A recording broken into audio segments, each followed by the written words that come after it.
प्रकृति का नियम है कि जिसके पास जो होता है वो वही बांटता है। दुखी दुख बांटता है, सुखी व्यक्ति सुख बांटता है, ज्ञानी व्यक्ति ज्ञान बांटता है, और जो भयभीत है वो दूसरों को भय दिखाता है।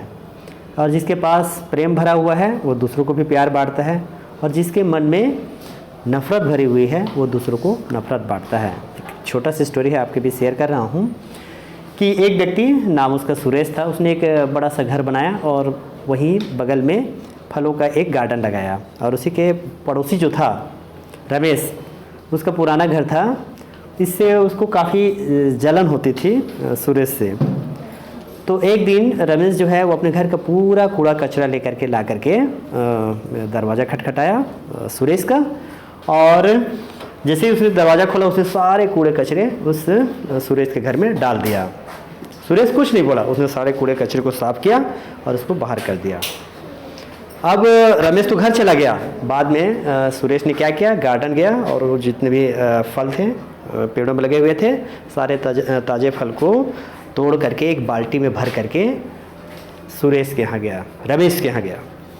रमेश सोच रहा था, जैसे ही दरवाज़ा खटकाया तो उसको पता चला कि सुरेश तो आया है। उसको लगा कि ये पक्का हमसे लड़ाई करने आया है, क्योंकि हमने उसके घर में जा कर के कूड़ा डाल के आया है।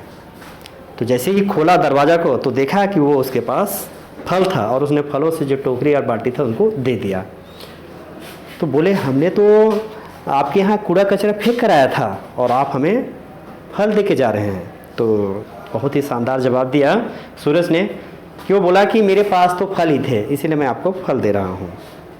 कहने का तात्पर्य क्या है कि जिसके पास कूड़ा कचरा था, जिसके दिमाग में कूड़े कचरे भरे हुए हैं, वो दूसरों के यहाँ भी कूड़ा कचरा ही बांटेगा। और जिसके पास देने के लिए बहुत कुछ है, अच्छी चीज़ें हैं, वो दूसरों के यहाँ भी अच्छा ही देता है। तो कहने का तात्पर्य यही है कि आपके अंदर अगर अच्छी भावना है तो आप अच्छे भाव भी दूसरों को देते हैं। तो हमारे मन में भी अच्छे विचार रूपी अगर बीज डालते हैं तो उससे भी एक अच्छा व्यक्तित्व का निर्माण होता है। और यदि आप कुछ नहीं डालेंगे तो बुरे विचार रूपी बीज हमारे दिमाग में अपने आप पैदा हो जाते हैं, घास फूस पैदा हो जाते हैं, खरपतवार की तरह।